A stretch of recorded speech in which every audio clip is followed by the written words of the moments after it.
আসসালামু আলাইকুম ওয়া রাহমাতুল্লাহি ওয়া বারাকাতুহু। আলহামদুলিল্লাহি রাব্বিল আলামিন ওয়াস সালাতু ওয়াস সালামু আলা সাইয়্যিদিল মুরসালিন নবিয়িনা মুহাম্মদ ওয়া আলা আলিহি ওয়া সাহবিহি আজমাইন, আম্মা বাদ। ফাকাদ ক্বালা আল মুআল্লিফ রাহিমাহুল্লাহু তাআলা আন আবি হুরায়রা রাদিয়াল্লাহু আনহু ক্বাল ক্বালা রাসূলুল্লাহ সাল্লাল্লাহু আলাইহি ওয়াসাল্লাম লা ইয়াকবালুল্লাহু সালাতা আহাদিকুম ইযা আহদাসা হাত্তা ইয়াতাওয়াদ্দা। আল্লাহ পাক রব্বুল আলামিনের যাবতীয় প্রশংসা যে আল্লাহ পাক রব্বুল আলামিন আমাদেরকে ঈমান ইসলামের নিয়ামত দিয়ে ভাগ্যবান করেছেন। সে আল্লাহ পাকের যাবতীয় প্রশংসা যে আল্লাহ পাক রব্বুল আলামিন আমাদেরকে তার ইবাদত বন্দেগীর জন্য সৃষ্টি করেছেন। সালাত এবং সালাম নাযিল হোক নবী মুহাম্মদ রাসূলুল্লাহ সাল্লাল্লাহু আলাইহি সাল্লামের উপর,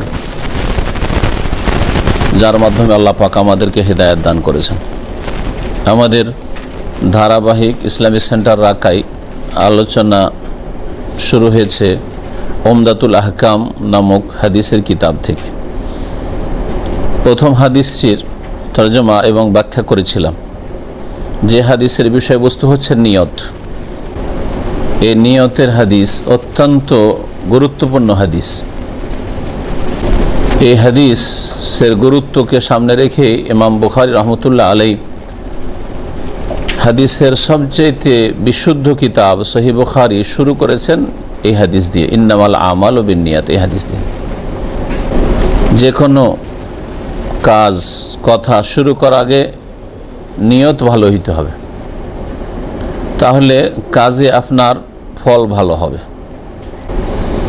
আপনি সে দিন শিখেন, দুনিয়া শিখেন, কোরআনে কারীম শিখেন আর রাসূলের হাদিস শিখেন, আপনার এলম শিখেন, জ্ঞান অর্জন করেন অথবা আমল করেন।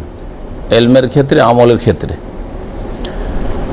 সমস্ত কিছুর ক্ষেত্রে আপনার নিয়ত যেমন হবে তেমন আপনার বরকত হবে, তার রেজাল্ট হবে, ফলাফল হবে। ইমাম বুখারী রহমতুল্লাহ আলাইহির অনুসরণে এই কিতাবের লেখক হাদিসের কিতাব শুরু করেছেন এই হাদিস দিয়ে, ইন্নামাল আমালু বিন্নিয়াহ। মানুষের আমল কাজকর্ম নির্ভর করে নিয়তের উপর। এই হাদিস যে নিয়তের বিষয়টি রয়েছে, নিয়তের উপর নির্ভরশীল আপনার আমল আল্লাহর কাছে কবুল হওয়া আর কবুল না হওয়া। নিয়ত যদি সহি হয় কবুল হবে, নিয়ত যদি সহি না হয়, অসৎ নিয়ত থাকে তো আমলই কবুল হবে না। নিয়তে যদি ঘাটতি থাকে তাহলে আমলে সওয়াবে নেকি তো ঘাটতি হবে। নিয়ত যত ভালো হবে তত বেশি নেকি হবে। এই জন্য হাদিস নিয়তের দিয়েই শুরু করা হয়েছে এই কিতাব। যে কোনো আমল কবুল হওয়ার জন্য মৌলিক শর্ত হচ্ছে নিয়ত। তবে এই নিয়ত নিয়ে অনেকে বাড়াবাড়ি করেছে। এতে বাড়াবাড়ি চলবে না। বাড়াবাড়ি করা দুইভাবে করেছে। এক হচ্ছে বাড়াবাড়ি যে মনে মনেই নিয়ত করে, কিন্তু ওর জন্য 10-20 সেকেন্ড 30 সেকেন্ড আছে, এভাবে নিয়ত করছে। এটাও বাড়াবাড়ি, এটা লাগে না। যদিও মনে মনে নিয়ত করলো, কিন্তু এইভাবে কি করে, ও নিয়তটাকে হাজির করার জন্য, যে কাজটা করছে নিয়ত করার জন্য, যে আমলটা করছার জন্য বেশ কিছুক্ষণ লাগায়। দেখেছেন এরকম দৃশ্য? কিছু লোক নামাজ শুরু করে, নামাজ তো পড়ে না হয়তো, হ্যাঁ উচ্চারণ করে না, কিন্তু না ওইদিকে নামাজ তাকবীর তাহরিমা হয়ে গেছে, ইমাম নামাজ শুরু করে দিয়েছে, ও আছে এরকম। বেশ কিছুক্ষণ থাকার পরে তখন আল্লাহু আকবার করছে না? এটা বাড়াবাড়ি হলো, যেটা জায়েজ নয়। নিয়ত অটোমেটিকলি হয়।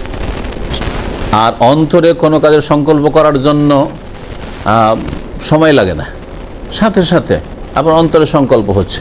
ওইটাকে বেশ কিছুক্ষণ মনের মধ্যে ধরে রাখতে হবে যে আমি এই কাজটা করছি, এখন নামাজ শুরু করছি, অথবা এই সময় রোজা শুরু করছি, অথবা এই সময় আমি উমরা শুরু করছি, অথবা এই সময় আমি হজের ইহরাম বাঁধছি। এটা বেশ কিছুক্ষণ অন্তরে ধরে রাখতে হবে। এটা ভুল, বাড়াবাড়ি, ভুল। এটা এর চাইতে বড় ভুল হচ্ছে যে অন্তরে নিয়ত করা যথেষ্ট না, যতক্ষণ পর্যন্ত এটাকে মুখে উচ্চারণ করে না বলবো। এটা ওর চাইতে বেশি বাড়াবাড়ি, বিদাত। নবী করিম সাল্লাল্লাহু আলাইহি ওয়াসাল্লাম, কোনো একজন সাহাবী, কোনো একজন তাবেঈ, চার ইমামের কোনো একজন, আবু হানিফা, শাফি, মালিক, আহমদ, কেউ উচ্চারণ করে নিয়ত করেন নাই। এই জন্য ভাষ্যকার বলছেন আন্না নিয়াতা মাহাল্লুহাল কলব, নিয়তের স্থান হচ্ছে অন্তর, অন্তর হচ্ছে স্থান, কলব হৃদয়। ওয়াল লাফযু বিহা বিদআহ, সুতরাং কেউ যদি উচ্চারণ করে যে আমি নিয়ত করছি নামাজের, ফরজ নামাজের, সুন্নত নামাজের, নফল নামাজের, কিবলামুখী হয়ে এত রাকাত, হ্যাঁ ইত্যাদি, অমুক ওয়াক্ত, এসব যদি করে তাহলে এটা হচ্ছে বিদাত। বিদাত ইসলামের নেই, আর বিদাতের কাজ কোন নেকির কাজ না। তো বলছিলাম যে নিয়ত যে কোনো আমলের ক্ষেত্রে, যেমন দুনিয়ার কাজের ক্ষেত্রে সংকল্প করেন, উচ্চারণ করেন না, তেমন দিনের কাজের ক্ষেত্রে, ধর্মীয় আমলের ক্ষেত্রেও উচ্চারণ করবেন না। কোনো মূর্খ লোক, শিক্ষিত লোক, হ্যাঁ, যারা বিদাতি নিয়ত উচ্চারণ করে তারাও দুনিয়ার কাজকর্মের ক্ষেত্রে নিয়ত উচ্চারণ করে না। আমি এখন ডিউটি যাওয়ার নিয়ত করছি বলে কেউ, এখন আমি ঘুমাবার নিয়ত করছি, হ্যাঁ, এখন আমি একটু বাইরে ঘোরাফেরার নিয়ত করছি বা এক্সারসাইজের নিয়ত করছি, করে কেউ? দুনিয়ার ক্ষেত্রে যেমন নামাইতো পড়া লাগে না, আমি নিয়ত করছি বলা লাগে না, দুনিয়ার কাজের ক্ষেত্রে ঠিক তেমনি ধর্মীয় কাজের ক্ষেত্রেও নিয়াত পড়া লাগে না। তারপরে নিয়তের জায়গায় হচ্ছে, নিয়ত করার অঙ্গই হচ্ছে হৃদয়। যেমন কোনো কিছু ধারণ করার অঙ্গ হচ্ছে হাত, পা দিয়ে ধরা হয় না, চোখ দিয়ে ধরা হয় না, কান দিয়ে ধরা হয় না, নাক দিয়ে ধরা হয় না। হয় কান শোনার জন্য হাত দিয়ে শোনা হয়? হয় না। কেউ যদি বলে যে আমি নাক দিয়ে শুনি আর কান দিয়ে বলি, জবান দিয়ে সঙ্গী, তো কি বলবেন? হ্যাঁ, মূর্খ, হ্যাঁ, আর না হলে পাগল। পাগল হওয়ার সম্ভাবনাই বেশি, কারণ মূর্খ এরকম কথা বলবে না, ছোট বাচ্চাও এরকম কথা বলবে না, বলবে? তো বিদাতীদের কাজটা ওই রকমই পাগলামি। নাওয়াই তো পড়া মুখে, নিয়তের স্থান হচ্ছে অন্তর, আর নাওয়াই তো পড়ছে মুখে, আর তাও ইসলামে 3-4টা কাজে। ইসলামের আমল ওই 3-4টা কাজে সীমিত। নামাজে নাওয়াইতো, রোজাতে নাওয়াইতো, হজ উমরাতে নাওয়াইতো, জাকাতে জিরো নাই, হ্যাঁ আছে, পর্দা করার সময় নাই, আছে, বাপ মাকে টাকা পাঠাইতে যাচ্ছেন যখন ড্রাফট করছেন, নেকির সওয়াবের কাজ নাই, এমনি টাকা পাঠাইছেন নাকি, তখন নাওয়াইতে পড়ছেন? কেন পড়ছেন না? ওটা তো নেকির কাজ, ওটা তো ধর্মীয় কাজ। তো কথা হচ্ছে যে এইরকম পাগলামি হচ্ছে বিদাত, আর বিদাত হচ্ছে গুমরাহি, গুমরাহির পরিণাম জাহান্নাম। এরকম পাগলামিও করবেন না, পাগলের মতো পরিচয় দেবেন না, আর কোরআন হাদিস মেনে চলবেন। আল্লাহ পাক হেদায়েতের পথে রাখবেন, আল্লাহ যেন হেদায়েতের পথে রাখবেন। এই হাদিস থেকে যে বিষয়গুলি জানা যায় তার একটি হচ্ছে যে সবসময় লোক দেখানো, লোককে শোনানো, দুনিয়ার স্বার্থ, এগুলো থেকে মুক্ত থাকতে হবে আমাদেরকে, মুসলিমকে। কোনো কাজ করে যেন লোক দেখার নিয়ত না থাকে, লোকে শোনানো, দুনিয়ার কোনো গরজ হাসিল করা, এসব উদ্দেশ্য না থাকে। কারণ ইন্নামাল আমালু বিন্নিয়াত, মানুষের কর্ম নির্ভর করে কিসের ওপর? নিয়তের ওপর। আপনি এত কষ্ট করে ফজরের নামাজে উঠছেন, এত কষ্ট করে রোদে জোহর নামাজ পড়তে যাচ্ছেন, রোদে আসর নামাজ পড়তে যাচ্ছেন, গরম পানি হাতে মুখে দেওয়া যায় না, অতি উজু করছেন, আর যদি তাতে নিয়ত আল্লাহর সন্তুষ্টি না থাকে, পরকালের মুক্তি না থাকে, কাউকে খুশি করার জন্য অথবা কারো আপনার ভুল ধারণা থেকে বাঁচার জন্য, কি বলবে নতুন এসছি, লোকেরা কি বলবে, কফিল মালিক কি বলবে, আশেপাশের লোকেরা কি বলবে, ছেলেটা নামাজ পড়েন না ইত্যাদি, এই ধরনের, হ্যাঁ, বাপ মা কি বলবে, শ্বশুর কি বলবে ইত্যাদি, রোজা না রাখলে লোকে কি বলবে, সৌদি আরব এসছি তখন হজ না করলে লোকে কি বলবে, অথবা হজে এসছি কিন্তু আসলে হজ করার উদ্দেশ্য ছিল না, ফ্রিতে পেয়ে গেলাম সেই জন্য, হ্যাঁ, সবগুলি নিয়ত খারাপ নিয়ত, ঠিক না? দুনিয়ার গরজ। তো আমাদের যে কোনো নিয়ত যেন লোক দেখানো, শোনানো বা দুনিয়ার গরজ হাসিল করা, এগুলি থেকে মুক্ত হয়, এগুলো থেকে মুক্ত হয়। আর না হলে আমাদের কাজকর্ম করার পরেও আমরা ক্ষতিগ্রস্ত, আমলগুলি, ইবাদতগুলি নষ্ট হয়ে যাবে। এই হাদিস দ্বারা আরও জানা যায় যে মানুষের যেমন অঙ্গ প্রত্যঙ্গের অনেক কাজ আছে, ডিউটি আছে, জবানের কাজ আছে। জবান দিয়ে আমরা অনেক ভালো কথা বলি, নাকি হয় না? হয় না? সুবহানাল্লাহ, আলহামদুলিল্লাহ, লা ইলাহা ইল্লাল্লাহ, আল্লাহু আকবার, সূরা ফাতিহা পড়ছেন, কত কি ভালো পড়ছেন, বলছেন, ভালো উপদেশ দিচ্ছেন, সব সওয়াবের কাজ, নেকির কাজ, ঠিক না? অঙ্গ প্রত্যঙ্গ দিয়ে, হাত দিয়ে, পা দিয়ে, সময় দিয়ে আর শরীরে মেহনত পরিশ্রম দিয়ে মানুষের সহযোগিতা করছেন, সওয়াবের কাজ করছেন না? করছেন না? তো যেমন এই অঙ্গ প্রত্যঙ্গ দিয়ে, জবান দিয়ে অনেক নেকির কাজ হয়, ওর চাইতে বেশি নেকির কাজ হয় মানুষের হৃদয় দিয়ে, হ্যাঁ, অন্তর দিয়ে, অন্তর দিয়ে। আর যেমন অঙ্গ প্রত্যঙ্গ দিয়ে অনেকে পাপ করে, ওর চাইতে বেশি পাপ হয় অন্তরে, কারণ অন্তর গোটা শরীরের সবগুলি অঙ্গ প্রত্যঙ্গকে গাইড করে। অন্তর খারাপ হয়ে গেলে কাজকর্ম সব খারাপ হয়ে যাবে, ভিতর খারাপ, পাপের কামনা বাসনা, সুতরাং হাত পা, অঙ্গ প্রত্যঙ্গ, চোখ, নাক, মুখ সবগুলি, চিন্তা চেতনা সবগুলি পাপে লেগে আছে। তো এই হাদিস থেকে জানা যায় যে অন্তরের আমলগুলির ক্ষেত্রে আমরা গুরুত্ব দেব, এটা জরুরি কাজ। অন্তরের আমল যেন শুদ্ধ। অন্তরে যদি হিংসা থাকে, অন্তরে বিদ্বেষ থাকে, অন্তরে যদি শত্রুতা থাকে, অন্তরে যদি কালিমা থাকে, অন্তরে যদি সংকীর্ণতা থাকে, ইত্যাদি ইত্যাদি, এইরকম অন্তরে যদি কৃপণতা থাকে, কৃপণতা অন্তরে থাকে, যার ফলে পকেটে হাত যায় না, যা খরচ করবো, হ্যাঁ, ব্যয় করতে পারি না আল্লাহর জন্য, ফরজ ক্ষেত্রেও ব্যয় করতে পারি না, বাপ মাকে দিতে কষ্ট লাগে, ভাই বেরাদরকে দিতে কষ্ট লাগে, যাকাত দিতে কষ্ট লাগে, ফরজে কষ্ট লাগে, তো সুন্নাত নফল তো দূরের কথা। তো অন্তরের আমল অত্যন্ত গুরুত্বপূর্ণ বিষয়।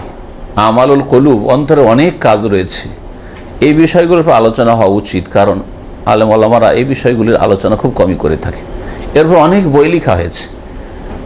দোয়া করেন আল্লাহ পাক যেন আমাদেরকে তৌফিক দান করেন।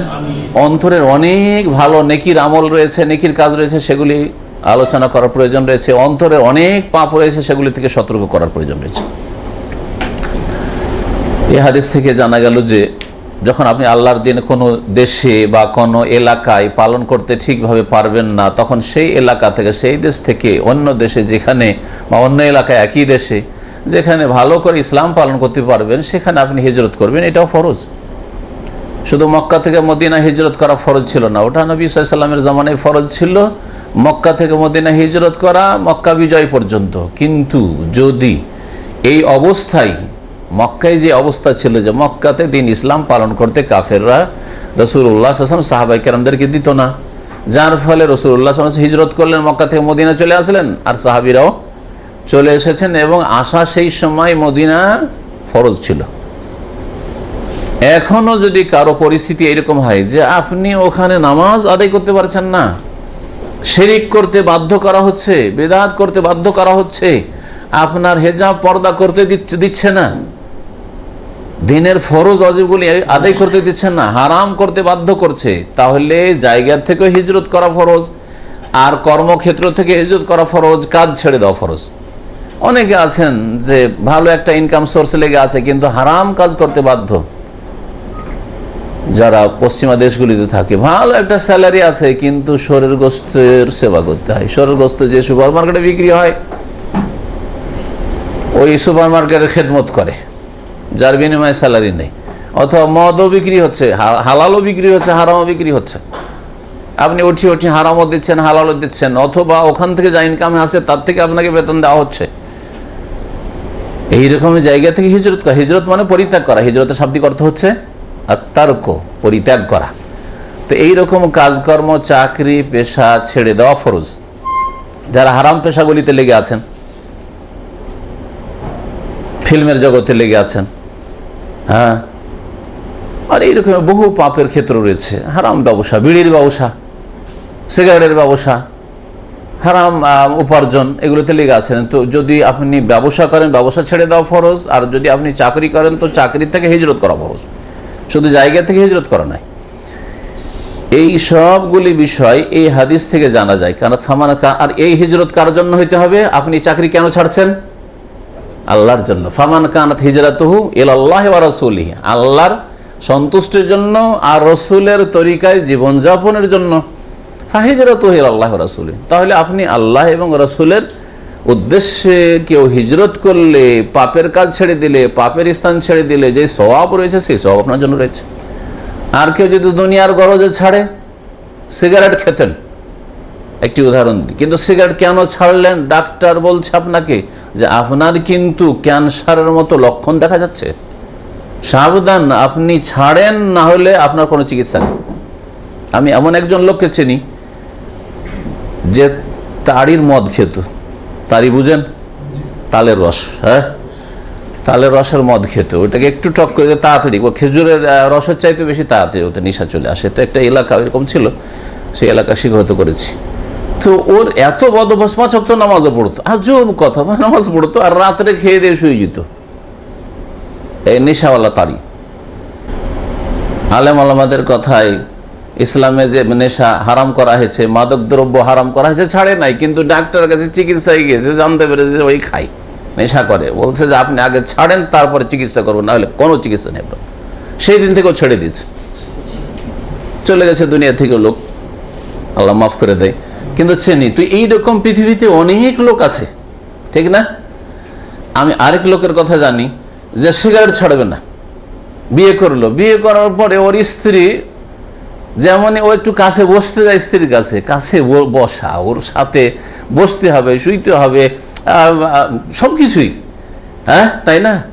তো স্ত্রীর কাছে বসতেই দিতে পারে না, স্ত্রীর কাছে বসতে গেলে বমি করতে শুরু করে, বমি করতে শুরু করে। সত্য ঘটনা। আর এইখানকারই ঘটনা, প্রবাসী অন্য দেশের লোক, এইখানকার ঘটনা।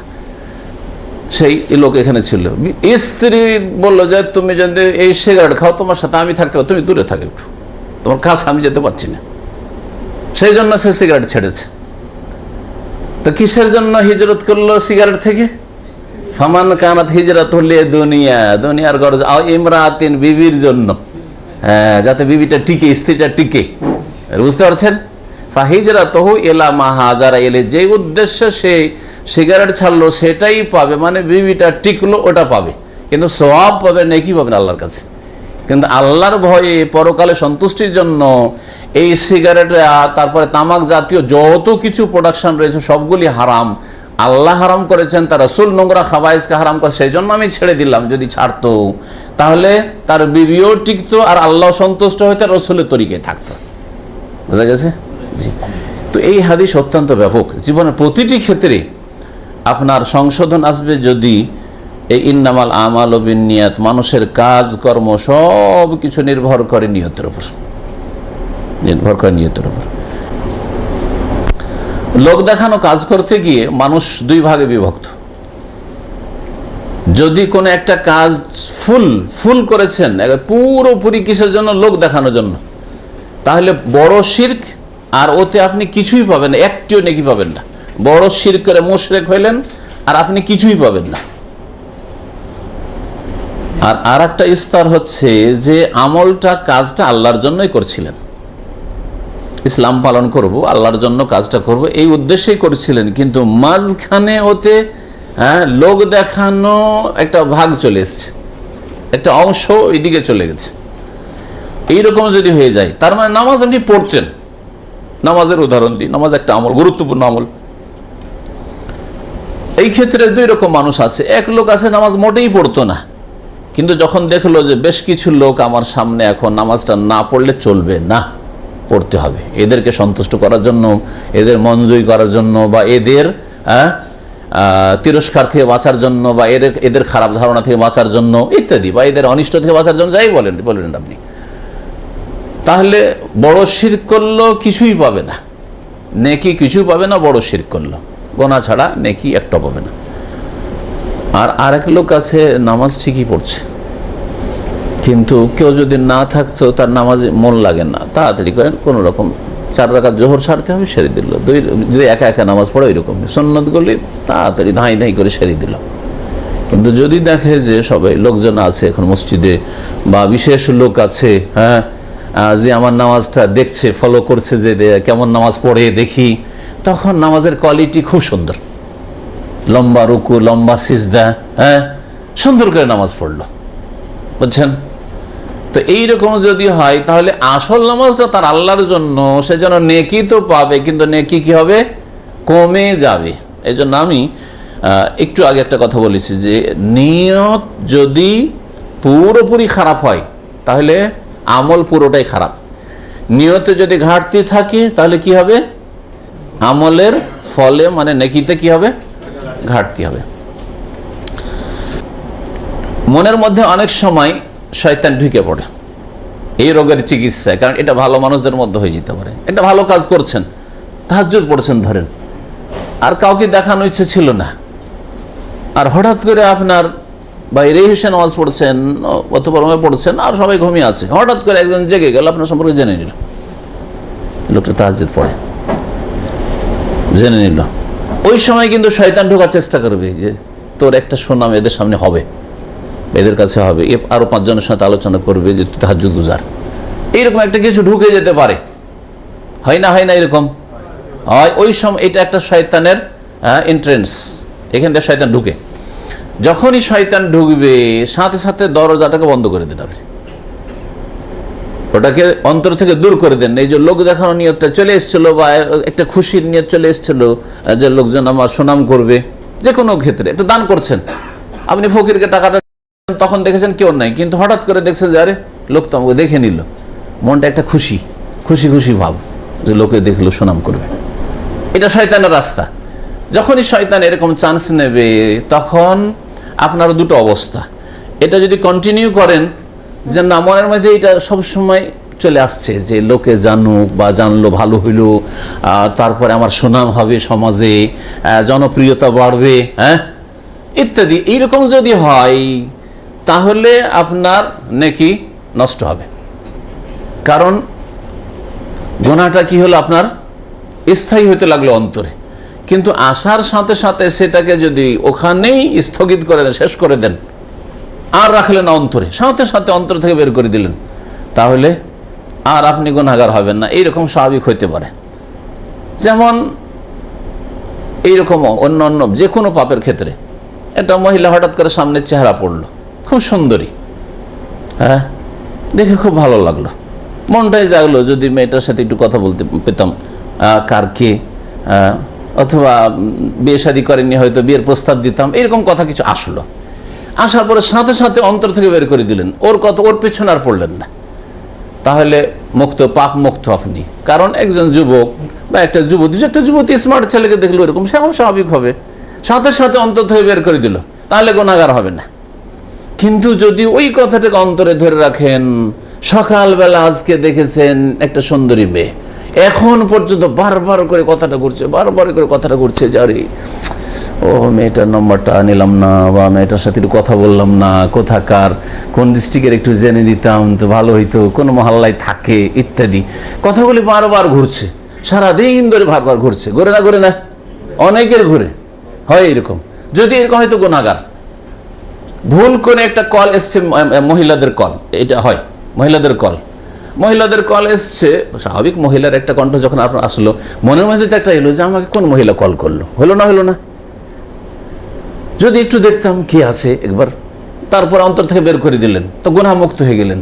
কিন্তু না, সেটাকে অন্তরে ধরে রাখলেন, আর তারপরে চিন্তা করতে লাগলেন এর সাথে নম্বরটা সেভ করে রাখি, ঠিক আছে, সময় সুযোগ পেলে এর সাথে কথা বলবো, হ্যাঁ নাম্বারটা সেভ করে রেখে দিলেন। এই যে সেভ করে একটা মহিলার নম্বর রেখে দিলেন, আর তারপরে ওকে বিরক্ত করা শুরু করলেন, হ্যাঁ উত্ত্যক্ত করা শুরু করলেন, এই গুনার রাস্তা খুলে গেল আপনার জন্য, জেনার রাস্তা তখন খুলে গেল আপনার জন্য। তো এগুলো হচ্ছে সব কিন্তু অন্তরের অবস্থা। এই জন্য অন্তরটাকে প্রথম ইখলাস নিয়ে আসতে হবে, আল্লাহর জন্য করতে হবে কাজ, আর আল্লাহর ভয়ে গুনাহ থেকে বাঁচতে হবে, দুনিয়ার জন্য নয়। এই হচ্ছে অন্তরের নিয়তের বিষয়টি। দ্বিতীয় হাদিসের দিকে আসি। আবু হুরায়রা রাদিয়াল্লাহু তাআলা আনহু থেকে বর্ণিত, তিনি বলছেন ক্বালা রাসূলুল্লাহ সাল্লাল্লাহু আলাইহি ওয়াসাল্লাম, রাসূলুল্লাহ সাল্লাল্লাহু আলাইহি ওয়াসাল্লাম বলেন, লা ইয়াকবালুল্লাহু সালাতা আহাদিকুম ইযা আহদাসা হাত্তা ইয়াতাওয়াদ্দা। মহান আল্লাহ তোমাদের কারো সালাত কবুল করবেন না। ইযা আহদাসা, যখন সেই ব্যক্তি, ওই ব্যক্তির সালাত কবুল করবেন না যেই ব্যক্তি কি করে, ইযা আহদাসা, যদি কি করে দেয় বা যখন ওযুবিহীন হয়ে যায়, ওযুবিহীন, ইযা আহদাসা, আহদাসা মানে ওযুবিহীন হয়ে যাওয়া, অজুবিহীন অজু ছিল, অজু নষ্ট হয়ে গেছে। অজু নষ্ট যে কোনোভাবে, হাদাস মানে অজু নষ্ট হয়ে যাওয়া। দুটি শব্দ এই ক্ষেত্রে মনে রাখেন, হাদাস আর নাজাস। হাদাস আর নাজাস। হাদাস হচ্ছে আভ্যন্তরীণ নাপাকির বিষয়। শরীরের আভ্যন্তরীণ অপবিত্রতাকে হাদাস বলা হয়। সেটা বড় হাদাসও হইতে পারে, বড় অপবিত্রতা হইতে পারে আভ্যন্তরীণ, আর ছোট অপবিত্রতা, ছোট নাপাকি হইতে পারে। হাদাস আসগার আর হাদাসে আকবার। হাদাসে আসগার ছোট আভ্যন্তরীণ অপবিত্রতা, যেমন কি উযুবিহীন হওয়া, উযু নেই, আপনার উযু নেই, এটা আপনার ছোট নাপাকির ভিতর আছে। এই অবস্থায় কিন্তু আপনি নামাজ পড়তে পারছেন না, এই অবস্থায় আপনি তওয়াফ করতে পারছেন না, এই অবস্থায় অধিকাংশ উলামাদের নিকটে আপনি কোরআন স্পর্শ করতে পারছেন না, ঠিক আছে না?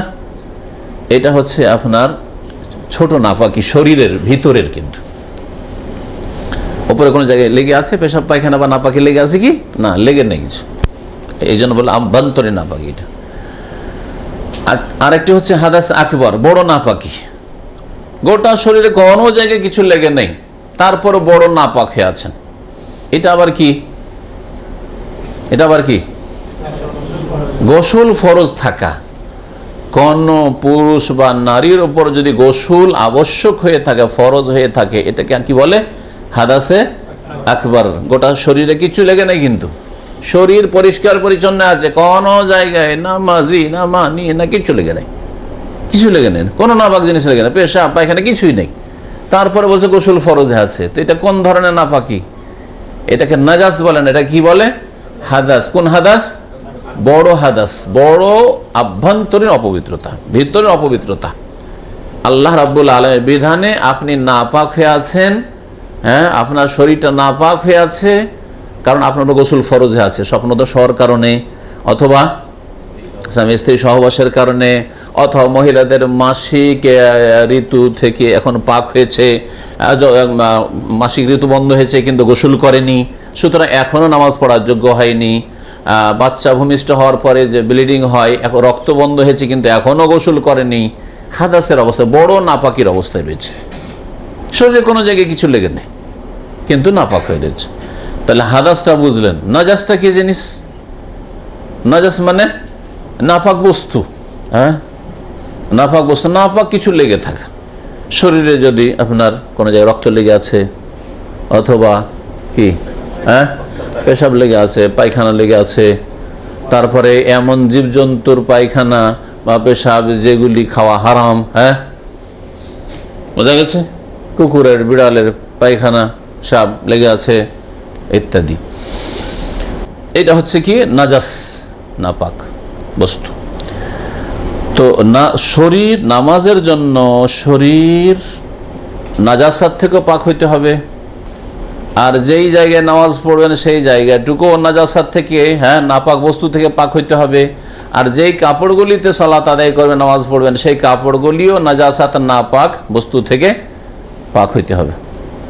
আর উপরন্ত হচ্ছে হাদাস মুক্ত হওয়া, ওযু না থাকলে ওযু করে নেওয়া, আর গোসল ফরজ হয়ে থাকলে গোসল করে নেওয়া, তারপরে আপনি ইবাদতবন্দি করতে পারবেন। তো এখানে হাদাস শব্দটি এসছে, অর্থাৎ আভ্যন্তরীণ নাপাকি যদি থাকে কোনো মানুষের, তো আল্লাহ পাক তার সালাত কবুল করবেন না, নামাজ কবুল হবে না। কতক্ষণ পর্যন্ত? হাত্তা ইয়াতাওয়াদ্দা, যতক্ষণ পর্যন্ত ওযু না করবে। তাহলে ওযুবিহীন, এখানে হাদাস বলতে ছোট হাদাস বোঝানো হয়েছে। ওযুবিহীন ছিল, ওযু ভঙ্গ ছিল, যতক্ষণ ওযু না করবে, বিনা ওযুতে নামাজ পড়লে নামাজ কবুল হবে না। যদি বড় হাদাস থাকে, বড় নাপাকি মানে গোসল ফরজ, স্বপ্ন দোষ হয়েছে আর নামাজ পড়ছেন, নামাজ হবে? তাহলে ওখানে শুধু ওযু করলে হবে কি? যতক্ষণ হাত্তা ইয়াগতাসিলা, যতক্ষণ গোসল না করবে ততক্ষণ পর্যন্ত, যার স্বপ্ন দোষ হয়েছে বা গোসল ফরজ হয়ে আছে, যে কোনো কারণে হোক, গোসল ফরজ হওয়ার যেগুলো কারণ রয়েছে, যতক্ষণ গোসল না করবে ততক্ষণ পর্যন্ত নামাজ আদায় করলে নামাজ আল্লাহ পাক কবুল করবেন না। এই হচ্ছে হাদিস। নামাজ কবুল করবেন না এর মানে কি? কবুলের দুটো অর্থ হয়, কবুলের দুটো অর্থ হয়। এখানেও আছে নামাজ কবুল হবে না, ঠিক না?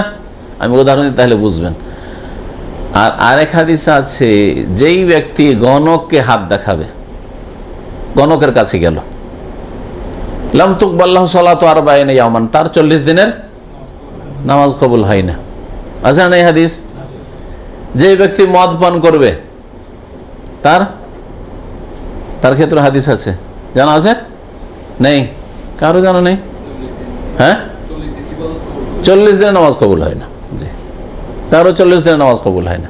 তো যে ব্যক্তি একবার মদ খেলো 40 দিনের নামাজ কবুল। যেই ব্যক্তি গণকে হাত দেখালো যে আমার হাতগুলো দেখেন তো, আমার ভাগ্যটা ভালো হবে কি হবে না, বিয়ে শাদী করতে যাচ্ছে, বিয়েটা টিকবে কি টিকবে না, হাত দেখালো, হ্যাঁ, বিশ্বাস করুক আর না করুক 40 দিনের নামাজ কবুল হবে না। 40 দিনের নামাজ কবুল হবে না। ওখানে কবুল হবে না শব্দটি ব্যবহৃত হয়েছে এই দুটো হাদিসে, আর এখানেও রয়েছে যার উযু নেই তার নামাজ কবুল হবে না। দুটো কি সেম অর্থে, একই অর্থে, না দুই অর্থে পার্থক্য আছে? কি পার্থক্য আছে? হ্যাঁ, না বলতে দেন, বেশি ওইদিকে বলুন। হ্যাঁ, তো তাহলে গৃহীত বলতে হবে না, শুদ্ধ হবে না। লাতাস, এখানে লাতাক বলো মানে লায়াকবারুল্লাহ, বা তিরমিজির প্রথম হাদিস হচ্ছে লা তুকবালু সলাতুন বিগাইরি তুহুরিন, বিনা পবিত্রতায় নামাজ কবুল হয় না, মানে লা তাসিহু, নামাজ কি হয় না? শুদ্ধই হয় না, নামাজ হয় না তার, এখানে এই অর্থ হইল। আর মদ খেয়ে যদি নামাজ পড়ে, মদখোর কিন্তু নামাজ পড়ে, গণককে হাত দেখিয়ে দিচ্ছে কিন্তু নামাজ পড়ে, 40 দিনের কবুল হবে না, মানে কি নাকি পাবেন না, ঠিক না? ফরজটা আদায় হয়ে যাবে। তো পার্থক্য কি হলো? ফরজটা আদায় হয়ে যাবে, কি পার্থক্য? এমন একটা উদাহরণ দেন যাতে দুটোতে পার্থক্যটা স্পষ্ট হয়।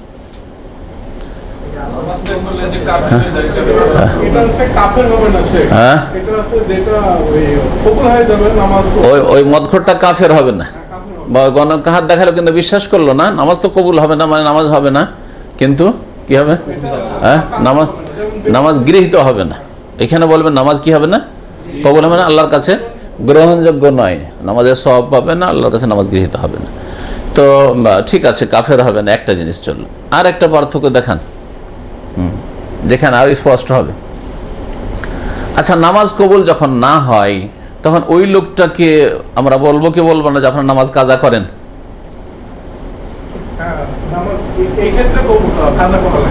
কোন ক্ষেত্রে?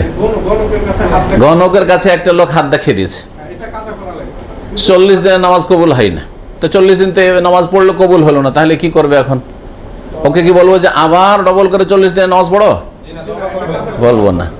আচ্ছা, যে লোক মদ খেলো ওরও হ্যাঁ একই হুকুম। হ্যাঁ, কি হবে? নামাজ ওকে কাজা করতে হবে না। তার মানে নামাজ কবুল হওয়ার দুটো সাইড আছে। একটা হচ্ছে ফরজটা তার কাঁধ থেকে নেমে যাওয়া, কবুল হওয়া মানে ফরজটা কাঁধ থেকে, আল্লাহ যে ফরজ করেছেন 5 ওয়াক্ত নামাজ, জবাবদিহি করতে আল্লাহর সামনে নামাজ না পড়লে এই ফরজটা কাঁধ থেকে নেমে যায়। আল্লাহ কিয়ামতের দিন জিজ্ঞেস করবেন না ওই মদখোরকে যে তুই 40 দিন নামাজ কেন পড়িসনি, ফরজটা আদায় হয়েছে, বোঝা গেছে?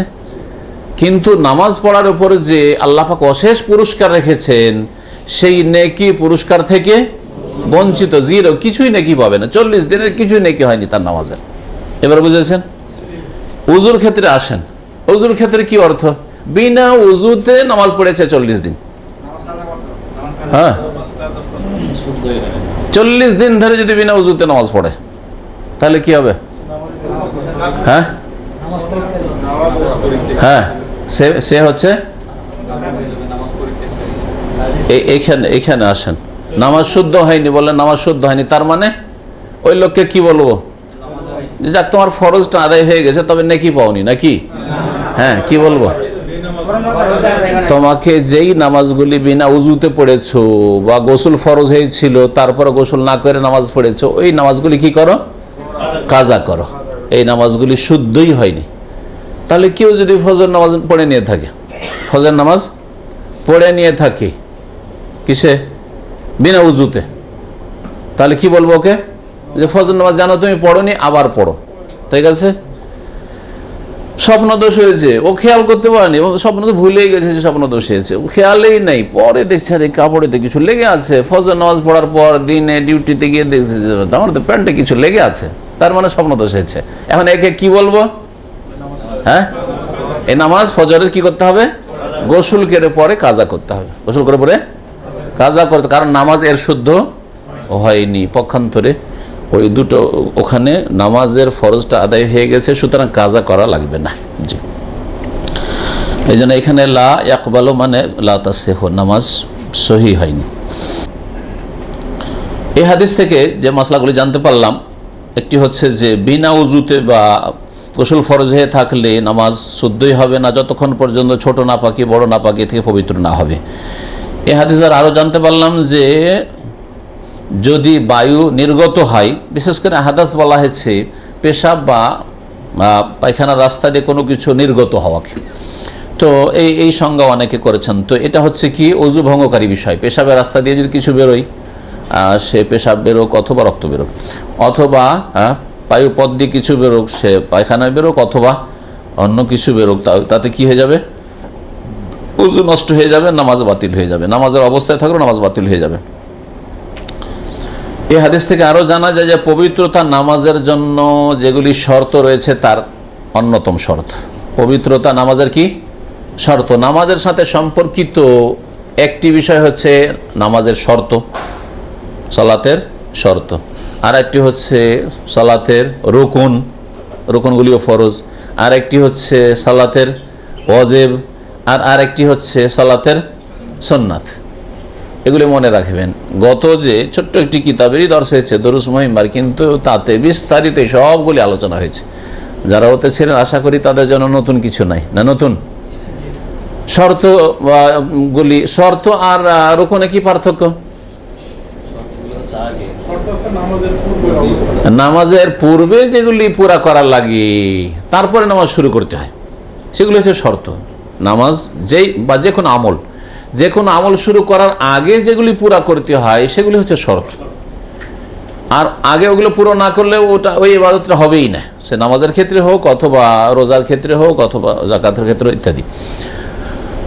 আর যেগুলি রুকুন সেগুলি ওই ইবাদতের ভিতরেই আছে, যেগুলি ছেড়ে দিলে অথবা ছুটে গেলে দুই অবস্থাতে ওই ইবাদত হবে না, ওই ইবাদত হবে না। ওয়াজিবাত যেগুলি আছে সেগুলি ইচ্ছা করে ছেড়ে দিলেও ইবাদত শুদ্ধ হবে না যতক্ষণ সেটা আদায় না করবে। আর যদি ভুলে যায় তাহলে সেটার ঘাটতি পূরণের ব্যবস্থা আছে। নামাজে হলে সহসিজদা ঘাটতি পূরণ, আর হজে যদি ওয়াজিব ছুটে যায় তাহলে দম দেওয়া, একটা কুরবানি দিয়ে দেওয়া, এটা হচ্ছে তার ঘাটতি পূরণ। 3 নম্বর হাদিস দেখা যাক। আন আব্দুল্লাহ ইবনে আমর ইবনে আস ওয়া আবি হুরায়রা ওয়া আয়েশা রাদিয়াল্লাহু তাআলা আনহুম ক্বালু ক্বালা রাসূলুল্লাহ সাল্লাল্লাহু আলাইহি ওয়াসাল্লাম ওয়াইলুল লিল আকাবি মিনান নার। আব্দুল্লাহ ইবনে আমর ইবনে আস এবং আবু হুরায়রা আর আয়েশা, এই 3 সাহাবী রাদিয়াল্লাহু আনহুম আজমাইন তারা বর্ণনা করছেন। তার মানে এই হাদিস 3 সাহাবী থেকে বর্ণিত রয়েছে। লেখক একসাথে 3 জনের হাদিসকে বর্ণনা করে দিয়েছেন, একই ভাষা দিয়ে যেহেতু বর্ণনা করেছেন তারা। কালু, তারা বলেছেন, কালা রাসূলুল্লাহ সাল্লাল্লাহু বলেন, ওয়াইলুল লিল আকাবি মিনান নার, দুর্ভোগ রয়েছে, ধ্বংস রয়েছে, লিল আকাবি মিনান নার, ওই সব লোকদের জন্য যাদের পায়ের গোড়ালি শুকনো থাকবে। মিনান্নার, জাহান্নামে তারা ধ্বংস হবে বা জাহান্নামের তাদের দুর্ভোগ রয়েছে। লিল আকাব, আকিবুনের বহু বচন হচ্ছে আকাব। তো আকিবুন মানে হচ্ছে পায়ের গোড়ালি, পায়ের পেছন দিকটা, এই নিচের দিক, এটা হচ্ছে কি আকিব। আকিব মানে পিছনে। এই জন্য ছেলে মেয়েদেরকে জুরিয়াত, ছেলে মেয়েদেরকে আগামী প্রজন্মকে আকিব বলা হয়েছে কোরআন হাদিসে। তো এইটা হচ্ছে পায়ের পেছন দিক, এই জায়গাটা গোড়ালি, যেটাকে বাংলায় বলা হয় সেটা হচ্ছে আপনার আকিব। উজু করলে সাধারণত পেছন দিকে মানুষ নজর দেয় না। যারা খুব যত্ন সহকারে উজু করে না, সজাগ হয়ে, তারা বেখেয়ালিতে অনেক সময় পেছন দিক শুকনো থেকে যেতে পারে, সামনের দিক শুকনো থাকবে না, কারণ সামনের দিক তো নজরে আসছে, এমনি পেছন দিক শুকনো থাকার সম্ভাবনা আছে। তো পেছন দিক শুকনো থাকার অনেকেরই সম্ভাবনা রয়েছে, অথচ তারা নামাজি। এই রকমের যদি সামান্য কিছু শুকনো থেকে যায়, এটা নখ পরিমাণ, আর সেই অবস্থায় যদি নামাজ পড়ে নেয়, অজুই যেহেতু হয়নি, সুতরাং তার নামাজই হয়নি, অজুও হলো না, নামাজও হলো না। আর নামাজ মুসলিম কাফের মাঝে পার্থক্যকারী, তাহলে সেই ব্যক্তি কি অবস্থায় মারা গেল? যার ফলে তাদের জন্য কি রয়েছে? জাহান্নামের দুর্ভোগ রয়েছে বা জাহান্নামে তারা ধ্বংস হবে, জাহান্নামে ধ্বংস হয়ে নিক্ষিপ্ত হবে। এ হচ্ছে হাদিস। এখানে শুধু কি বলা হয়েছে, ওয়াইলুল আকাব, তার মানে গোড়ালির জন্য দুর্ভোগ। তো গোড়ালির কি দুর্ভোগ? মানুষের আসল যদি প্রাণ না থাকে তো পায়ের গোড়ালি তার কি প্রাণ আছে? হ্যাঁ, ঠিক না? এজন্য ভাষ্যকাররা বলেছেন যে এখানে একটা শব্দ উজ্জ আছে, ওটা হচ্ছে ওয়াইলুল লে আসহাবিল আকাব, গোড়ালিওয়ালা ব্যক্তি, গোড়ালিওয়ালা লোকদের জন্য জাহান্নামের দুর্ভোগ রয়েছে। গোড়ালিওয়ালা মানে ওই সব লোকেরা যাদের গোড়ালি শুকনো থাকে, যাদের গোড়ালি উজু করে দিকে শুকনো থেকে যায়, তাদের জন্য দুর্ভোগ রয়েছে বা ওয়াইল নামক জাহান্নাম রয়েছে। ওয়াইলের দুটো অর্থ খুব প্রসিদ্ধ কোরআন হাদিসে। ওয়াইল একটা জাহান্নামের একটি উপত্যকার নাম, ওয়াদিন ফি জাহান্নাম বলা হয়েছে। আর ওয়াইলের এমনি শাব্দিক অর্থ ধ্বংস হয়ে যাওয়া, দুর্ভোগ, পতন, আযাব ইত্যাদি। নবী করিম সাল্লাল্লাহু আলাইহি ওয়াসাল্লাম এই কথা কেন বলেছিলেন, এর একটা পটভূমিকা আছে। নবী করিম সাল্লাল্লাহু আলাইহি ওয়াসাল্লাম একবার দেখলেন যে কিছু সাহাবীরা সফরে ছিলেন আর পানির অভাব ছিল আর তাড়াহুড়াতে ছিলেন, তাড়াহুড়া করে সব উজু করেছে। আর বেশ কিছু সাহাবীর পেছন দিকে গোড়ালি চকমক করছে, চমকাচ্ছে, চমকাচ্ছে মানে পানি পৌঁছেনি। লাম ইউসিবুল মা, অন্য রিওয়ায়াতে বিস্তারিত রয়েছে। যদি গোটাটা ভিজা থাকে, একটু জায়গা শুকনো থাকে, তো দূর থেকে কিন্তু চেনা যাবে যে এই জায়গাটা গোল হয়ে শুকনো আছে, ঠিক না? তো দূর থেকে দেখা যাচ্ছে যে এই পায়ের গোড়ালির পেছন দিকে শুকনো হয়ে আছে। ওই সময় নবী করিম সাল্লাল্লাহু আলাইহি সাল্লাম বলেছিলেন যে এই সব লোকেরা যাদের গোড়ালি শুকনো হয়ে আছে আর নামাজ পড়ার জন্য দৌড় দিয়েছে, এদের জন্য জাহান্নামের দুর্ভোগ রয়েছে, জাহান্নামে ধ্বংস হবে না। তাহলে দেখেন, নামাজ পড়েও জান্নাত পাওয়া যাবে না যদি নামাজ সহি তরিকাতে না পড়েন। নামাজের তরিকা সহি, তো নামাজের আগে যেসব বিষয় করেছে, উজুটাও সহি হইতে হবে। আর পবিত্রতার ওপর হচ্ছে ইবাদত বন্দেগী, বিশেষ করে নামাজ, বেশ কিছু ইবাদত রয়েছে যেগুলো নির্ভরশীল পবিত্রতার ওপর। পবিত্র না থাকলে কোনো নামাজই কবুল হবে না, ফরজ নফল কিছুই কবুল হবে না। পবিত্র না থাকলে আপনার তাওয়াফ কবুল হবে না। যদি তাওয়াফ কবুল না হয় তো হজ তাওয়াফ ছাড়া হয় না, ওমরা তাওয়াফ ছাড়া হয় না। তো বিনা উজুতে যদি ওই ওমরার তাওয়াফ হয় বা যদি হজের তাওয়াফ হয়, তাহলে হজও গেল, ওমরাও গেল। তো এই জন্য তাহারাতের বিষয়টি অত্যন্ত গুরুত্বপূর্ণ। আর মানুষের শরীরের পবিত্রতার আগে অন্তরের পবিত্রতা ওর চাইতে বেশি গুরুত্বপূর্ণ, ওর চাইতে বেশি গুরুত্বপূর্ণ। আর অন্তরের পবিত্রতা নিয়তের খুলুসিয়াতের সাথে আসে, যার ফলে নিয়তের হাদিস দিয়ে ইমাম বুখারী রাহমাতুল্লাহ আলাইহি কিতাব শুরু করেছেন।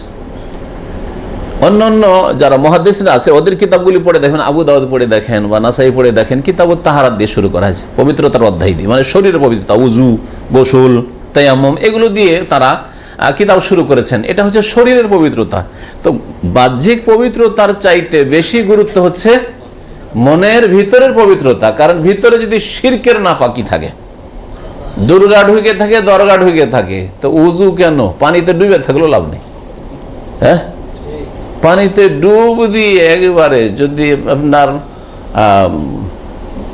আসমানের পানি, যেটা সবচেয়ে ফ্রেশ পানি, ওই পানি তো ডুব দিয়েও যদি আসেন, কোনো কিছু স্পর্শ করেনি পৃথিবীর, তারপরেও আপনার নামাজ কবুল হবে না, কোনো কিছু কবুল হবে না, কারণ আপনি মুশরিক। বোঝা গেছে? অন্তরের পবিত্রতা হচ্ছে আসল। অন্তরে যেন গুনহার নাপাকি না থাকে। আর সবচাইতে বড় গুনহা আর সবচাইতে বড় নাপাকি হচ্ছে শিরকের নাপাকি। অন্তরে শিরক না থাকে, অন্তরে কুফরি না থাকে, অন্তরে নাস্তিকতা না থাকে, অন্তরে যেন সন্দেহ না থাকে আখিরাত, পরকাল, আল্লাহ সম্পর্কে, গায়েব, কোরআন হাদিসে যেসব গায়েবের কথা রয়েছে সেগুলি সম্পর্কে সন্দেহটাও হচ্ছে কুফরি। তো এসব থেকে অন্তরকে পাক হইতে হবে। তো নবী করিম সাল্লাল্লাহু আলাইহি ওয়াসাল্লাম তখন ওই বলেছিলেন, যখন দেখলেন যে এদের এড়িগুলো শুকনে আছে বেশ কিছু সাহাবীর, ওয়াইলুল আকাবিন আন্নার। নবী সাল্লাল্লাহু আলাইহি ওয়াসাল্লাম সাহাবাই কেরামদেরকে এত জাহান্নামের ধমক দিয়েছেন, জাহান্নাম রয়েছে, তার মানে তোমাদের জন্য জাহান্নাম রয়েছে, যাদের পা শুকিয়ে আছে আর ওযু সম্পন্ন করনি।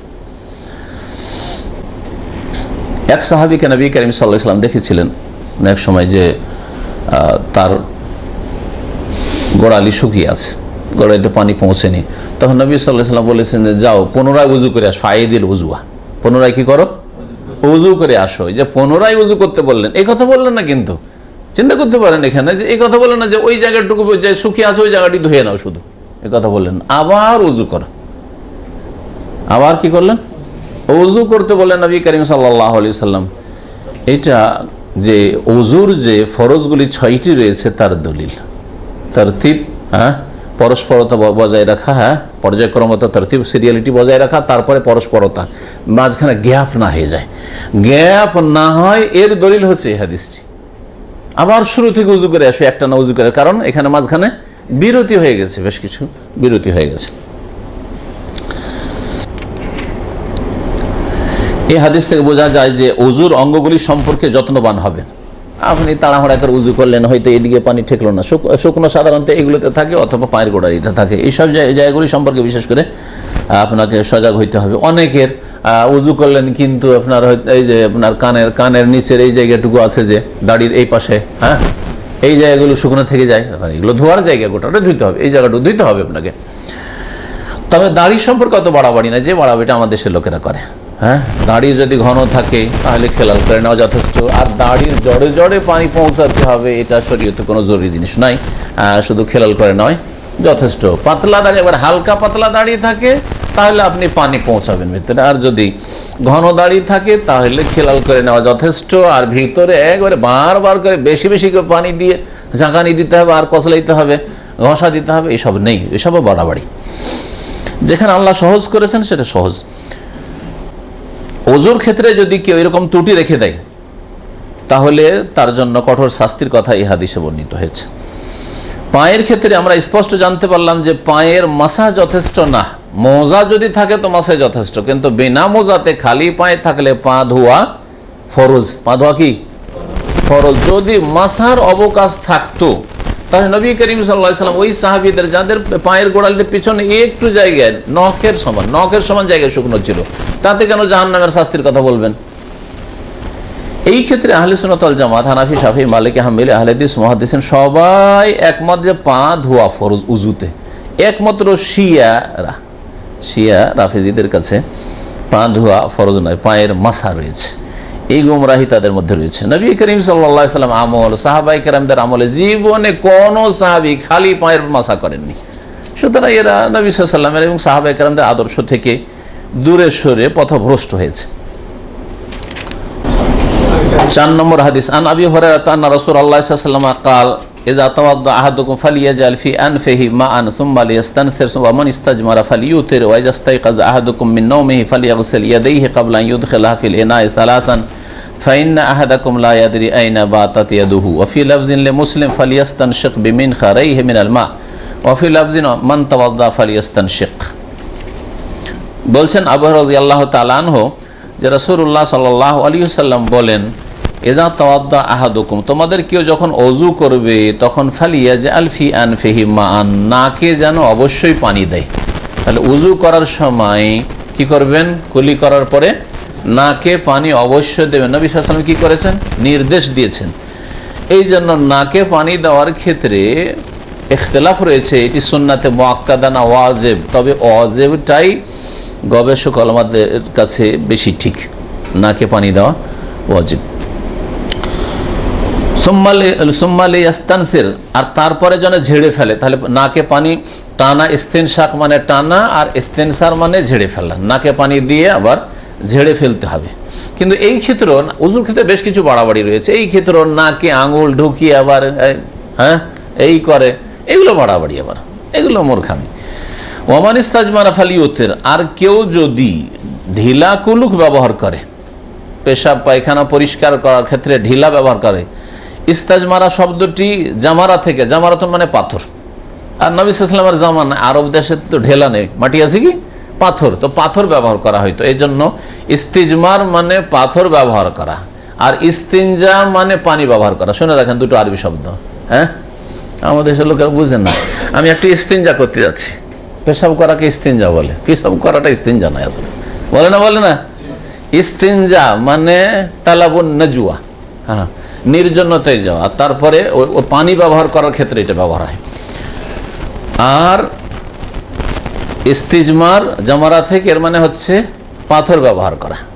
পাথর ব্যবহার করলে ইস্তিজমার, আর যদি পানি ব্যবহার করেন তাহলে ইস্তিনজা। কারণ হাদিসে কানা রাসূল ইস্তানজিবিল মা, পানি দিয়ে ইস্তিনজা করতেন। পানি দিয়ে কি করতেন? ইস্তেঞ্জা করা মানে পানি দিয়ে পরিষ্কার করতেন, পানি দিয়ে পরিষ্কার করা। ওমান ইস্তাজমারা, যখন কেউ ঢিলা কুলুক ব্যবহার করবে বা পাথর ব্যবহার করবে, ফালিউতের, যেন বেজোড় করে। বেজোড় মানে একবার নাকি, এখানে একবার নয়, এখানে একবার চলবে না, কমপক্ষে কত? কারণ এই হাদিস সংক্ষেপে রয়েছে, আর এক হাদিসে ব্যাখ্যা করে দেওয়া হয়েছে কমপক্ষে 3 দিয়ে শুরু করতে হবে, কারণ একবার ঢিলা ব্যবহার করলে পরিষ্কার হবে না, বিশেষ করে পায়খানা একবার ঢিলা ব্যবহার করলে পরিষ্কার হবে না, সেজন্য কমপক্ষে 3 বার, 4 বার না করে যদি তার বেশি প্রয়োজন হয় 3-এর বেশি, তাহলে 5 করেন, 7 করেন, 9 করেন, এরকম করেন। এটা হচ্ছে উত্তম, মুস্তাহাব। এই হুকুম ওয়াজিব নয়, কেউ যদি জোড়াও করে দেয় তবুও যথেষ্ট হবে, কিন্তু উত্তম হচ্ছে বেজোড় করা 3, 5, 7। ওয়াইজাস্তাই কাজ আহাদুকুম, আর যখন তোমাদের কেউ নিজ নিদ্রা থেকে জাগ্রত হবে, ফালিয়াগসিল ইয়াদাইহি, তখন যেন 2 হাতকে ধুয়ে নেই, কাবলা ইউদখিলাহুমা ফিল ইনাই সালাসান, পাত্রে সেই 2 হাত প্রবেশ করানোর পূর্বে 3 বার করে যেন ধুয়ে নেয়। কেন ধুইতে হবে? ঘুম থেকে জাগলেন, জাগার পরে সরাসরি বালতিতে পানি আছে দিলেন, হাত ডুবিয়ে দিলেন আর দিয়ে উযু করা শুরু করলেন, করবেন না, হ্যাঁ করবেন না। ফাইন্না আহাদুকুম, কেন? কারণ তোমাদের কেউ লা ইয়াদরি, জানে না, আইনা বাতাত ইয়াদুহু, যে তার হাত রাতে কোথায় গেছে। আইনা বাতাত ইয়াদুহু, তার হাত রাতে কোথায় কাটিয়েছে। বাতা ইয়াবি তো মানে রাত কাটানো, তার হাত রাত কোথায় কাটিয়েছে। কি অর্থ? আপনি যেখানে শুয়ে আছেন সেখানে রাত কাটিয়েছে, মানে অন্য জায়গায় হাত কাটিয়েছে, হ্যাঁ রাত, হ্যাঁ লজ্জাস্থানে যেতে পারে। হ্যাঁ, এটা একটা অর্থ, বাহ্যিক অর্থ। অনেকে বলেছেন যে তুমি তো নিদ্রা অবস্থায় জানো না যে কোথায় কি চুলকাচ্ছিলে, কি করছিলে না করছিলে, কোথায় গিয়েছে না গেছে। হ্যাঁ, অনেকে চুলকাতে লুঙ্গি পরা বাবুরা, অনেকে লুঙ্গি পরে যারা ঘুমায়, কাপড় উঠিয়ে ধুয়ে নিয়ে তারপরে তখন আপনি পানিতে হাত ঢোকাবেন। এটা একটা অর্থ। আর একটা অর্থ করেছেন অনেকে, যে মানুষ যখন ঘুমিয়ে যায় তখন শয়তান হাত নিয়ে খেলা করে, শয়তান হাত নিয়ে খেলা করে। তো শয়তান যখন হাত নিয়ে খেলা করেছে, ওই হাত পানিতে ডুবায় না, এটা অর্থ অধিকাংশ ওলামারা বরং এই অর্থ করেছে, শয়তান মানুষের হাত নিয়ে খেলা করে। অফিল আফজিলে মুসলিম, আর সহিহ মুসলিমের একটি বাক্যে রয়েছে, ফালিয়াস্তানশিক বিমিনখারাইহি মিনাল মাই, যেন তার নাকের 2 বাঁশিতে, মিনখার মানে বাঁশি, এই যে একটা বাঁশি, এইটা বাঁশি, 2 বাঁশিতে কি করে? পানি দেই, নাকে পানি, নাকের 2 বাঁশিতে পানি দেয়।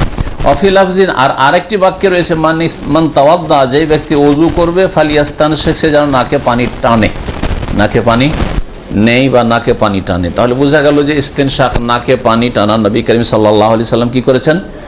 নির্দেশ দান করেছেন। এই হাদিসে 3টি মাসালা রয়েছে। একটি হচ্ছে, প্রথমটি কি বলেন? যখন ওযু করবেন নাকে কি করবেন? পানি দেবেন, দিয়ে পানি ঝেড়ে ফেলবেন। জি। তারপরে শয়তান, আর একটি হাদিস আছে, শয়তান নাকের বাঁশিতে বাস করে, ঘুমায়, রাত কাটায়। দ্বিতীয় যে মাসাটি আছে সেটা হচ্ছে ইস্তেজমার, যখন আপনি ঢিলা কুলুক ব্যবহার করবেন তখন বেজোড় করবেন। আর তৃতীয় বিষয় হচ্ছে, হ্যাঁ, যখন ঘুম থেকে জাগবেন তখন সরাসরি পাত্রে হাত ঢুকিয়ে দেবেন না, হ্যাঁ, অথবা কোনো তরল জিনিস স্পর্শ করবেন না। হয়তো আপনি পানির পাত্রে হাত ঢুকালেন না, কিন্তু তরল জিনিস, আপনার খাদ্য আছে, হালুয়া আছে, আর কোনো খাদ্য আছে, তরল খাদ্য যে কোনো জিনিস হোক, ওতে আপনি হাত ডুবিয়ে দিলেন না, হাত ডুবাবেন না। তাহলে ইসলামে কিয়াস আছে এই ধরনের। পানিতে যখন হাত ডোবানো যাবে না, যে পানিটাতে উযু করবেন, তাহলে আপনার যদি ধরেন জুস থাকে, মধু থাকে, বা এই ধরনের তরল যে কোনো জিনিস থাকে, যেটা আপনি ব্যবহার করবেন, খাবেন বা আপনার ছেলেরা খাবে, তাতে এই অবস্থায় হাত ঢোকাবেন না। ভাষ্যকার ওই কথা বলছে, আও ইয়ামাসসা বিহা শাইআন রাতাবান, কোনো তরল জিনিস এই করবেন, হাতে ইয়াগসিলাহা সালাসা মাররাত। আচ্ছা, এই ঘুমটি কি রাতের ঘুম হইতে হবে না দিনের ঘুম? রাতের ঘুম।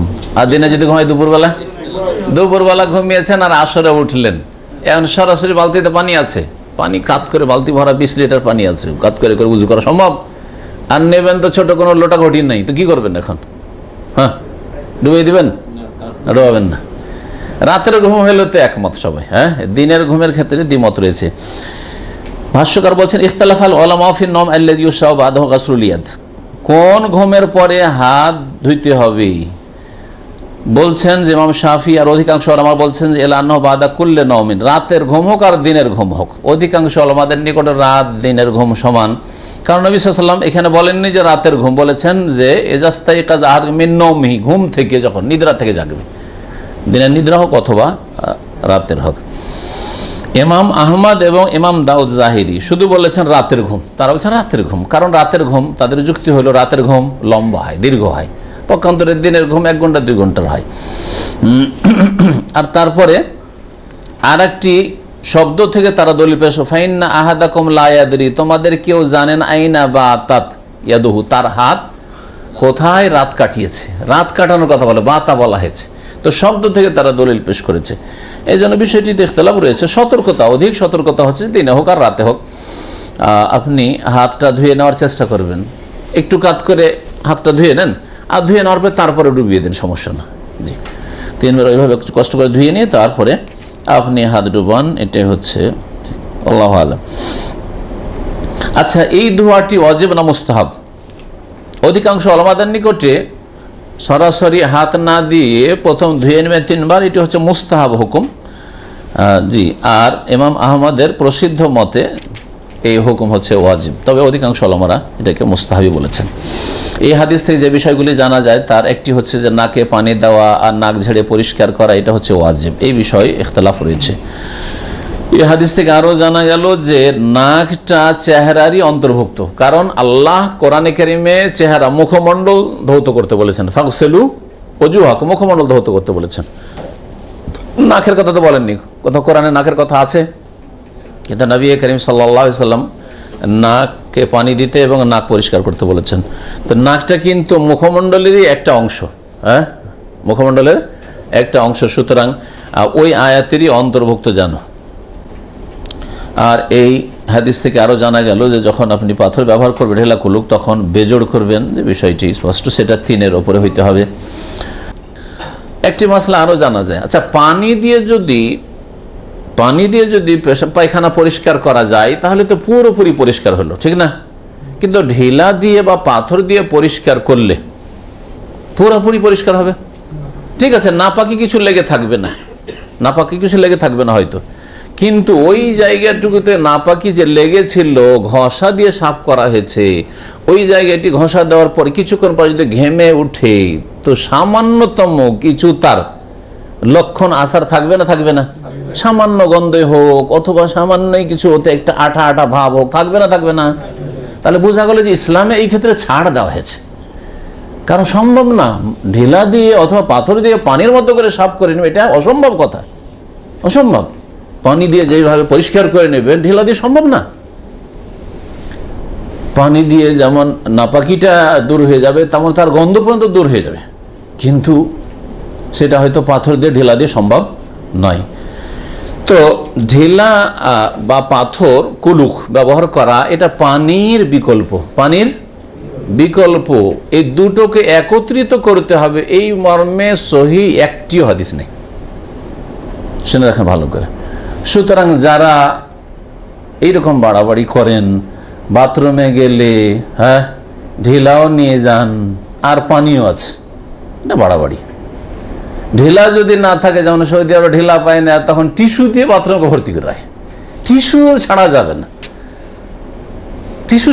না, একটি সহি হাদিস নেই। কোবাওয়ালাদের সম্পর্কে যে হাদিসটি বর্ণিত হয়েছে সেই হাদিসটি জয়ীফ, একটি হাদিস, আর সেটিও জয়ীফ। সুতরাং এই মর্মে একটিও সহি হাদিস নেই যে নবী সাল্লাল্লাহু আলাইহি ওয়াসাল্লাম কখনো অথবা তার সাহাবীরা আগে ব্যবহার করতেন ঢিলা বা পাথর আর তারপরে পানি দিয়ে ধুইতেন, হ্যাঁ, না।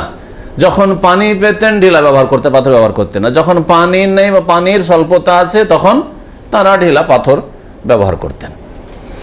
এটা হচ্ছে সুন্নতি তরিকা। আর পাথরের চাইতে উত্তম হচ্ছে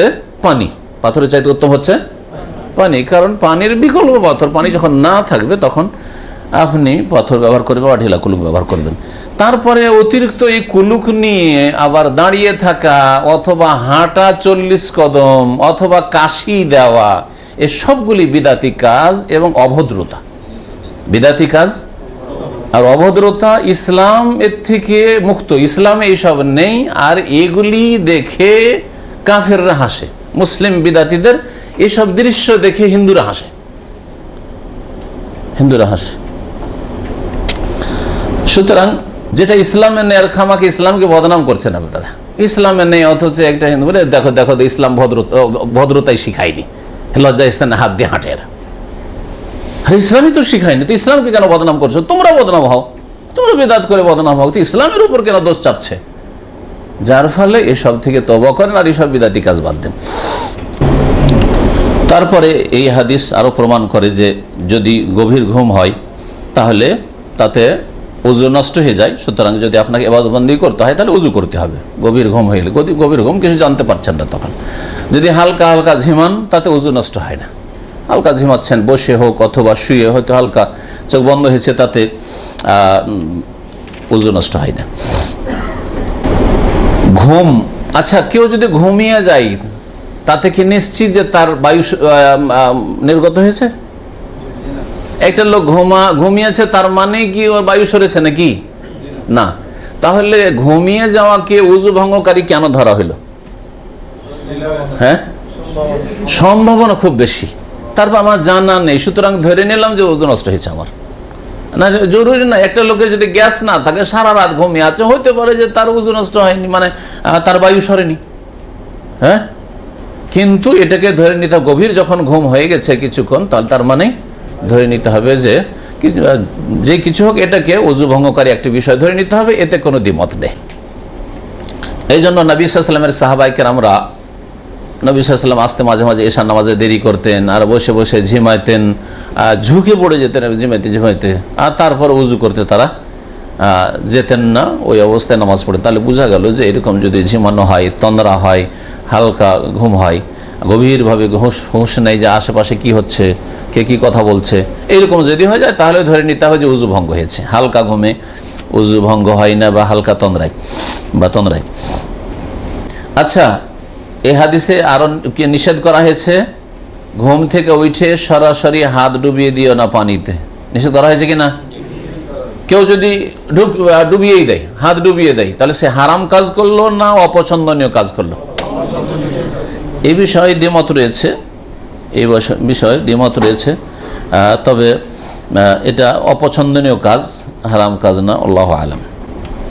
এখানে আজকে আমাদের আলোচনা শেষ করছি। ইনশাআল্লাহ তাআলা আগামীতে আবার এরপরে যে হাদিসগুলি আসবে এই আলোচনা হবে। আল্লাহ পাক রব্বুল আলামিন যেন আমাদেরকে কোরআন এবং হাদিস মোতাবেক চলার তৌফিক দান করেন, সুন্নাত শিখার এবং তার প্রতি আমল করার তৌফিক দান করেন, নবী করিম সাল্লাল্লাহু আলাইহি ওয়াসাল্লামের তরিকায় চলার যেন তৌফিক দান করেন। আল্লাহ রাব্বুল আমাদের ভুল ত্রুটি যেন মাফ করে দেন। যেসব ভুল রয়েছে আমাদের তাহারাতে, পবিত্রতায়, আল্লাহ পাক যেন মাফ করে দেন। আমাদের অন্তরকে খালিস করা তৌফিক দান করেন। অন্তরে যেসব রোগ রয়েছে, ব্যাধি রয়েছে, সেগুলি থেকে মুক্ত হওয়ার জন্য আল্লাহ পাক তৌফিক দান করেন। আল্লাহ পাক আমাদের সকলকে জান্নাতুল ফিরদৌস দান করেন, দুনিয়ার বালা মুসিবত দূর করেন। ওয়া সাল্লাল্লাহু আলা নবিয়িনা মুহাম্মদ ওয়া আলা আলিহি ওয়া সাহবিহি আজমাইন।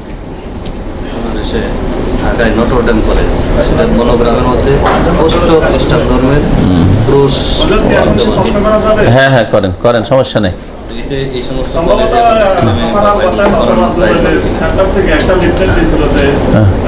বায়ু বের হলে উযু নষ্ট হবে না, তবে যদি গন্ধ সহকারে জোরে শব্দ বায়ু বের হয় তখন উযু নষ্ট হয়, কিন্তু হালকা ভাবে তখন বাইরে তখন উযু নষ্ট হবে না।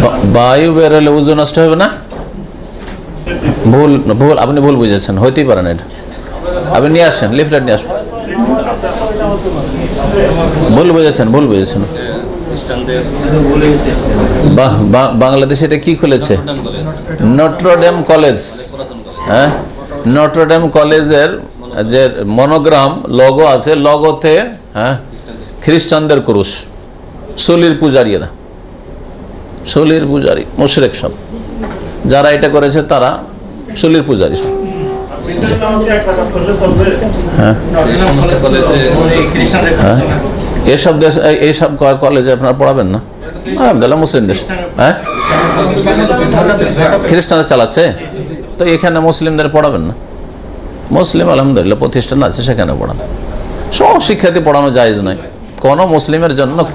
যদি গায়রাত থাকে, দায়ুস না হয়, তো সহশিক্ষা যুবতী মেয়েকে, বোনকে পড়াবে যুবক ছেলেদের সাথে, এটা দায়ুসই একমাত্র পড়াইতে পারে। হ্যাঁ, কি বললেন? আচ্ছা, আর মুসলিম ছেলেরা গিয়ে ওখানে পড়ে বেদিন হচ্ছে। যে আল্লাহ হিদায়াত করুন। না না না, কিস্তিতে জায়েজ আছে, কারণ আপনি জেনে শুনে চুক্তি করে নিচ্ছেন যে এত এত পয়সা লাগবে, সেই জন্য জায়েজ করেছে। অল্প কিছু আলেমরা আপত্তি করেছেন, কিন্তু এখানে সবাই জায়েজই করেছেন।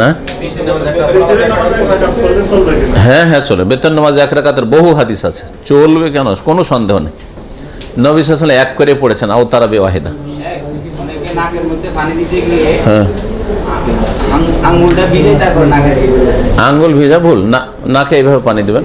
হ্যাঁ, নাকে কুলি সবচেয়ে উত্তম হচ্ছে মুখে আর নাকে একসাথে দেওয়া পারলে, আর তারপরে তখন নাক ঝেড়ে পরিষ্কার করবেন।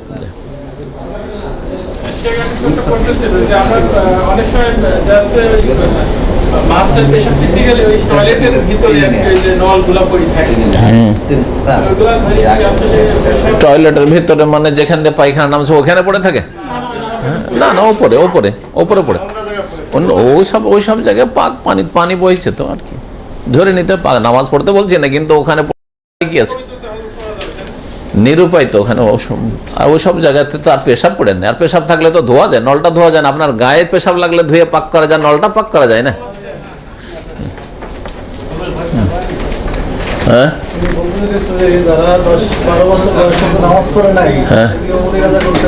না, উমরি কাজা বিদাত, সারা জীবনের কাজা করা বিদাত। বরং হাদিসে আছে যখন কিয়ামতের দিনে নামাজ কমে যাবে কারো, তখন তার সুন্নত নফল দিয়ে পুরা করা হবে। তাহাজ্জুদ পড়েন, কিন্তু কতদিন ছেড়েছেন না ছেড়েছেন কোনো হদিস নেই। কত ছুটেছে, মাঝে মাঝে পড়েছেন, মাঝে মাঝে পড়েছেন, কাজা উমরি বিদাত, এর কোনো দলিল নেই।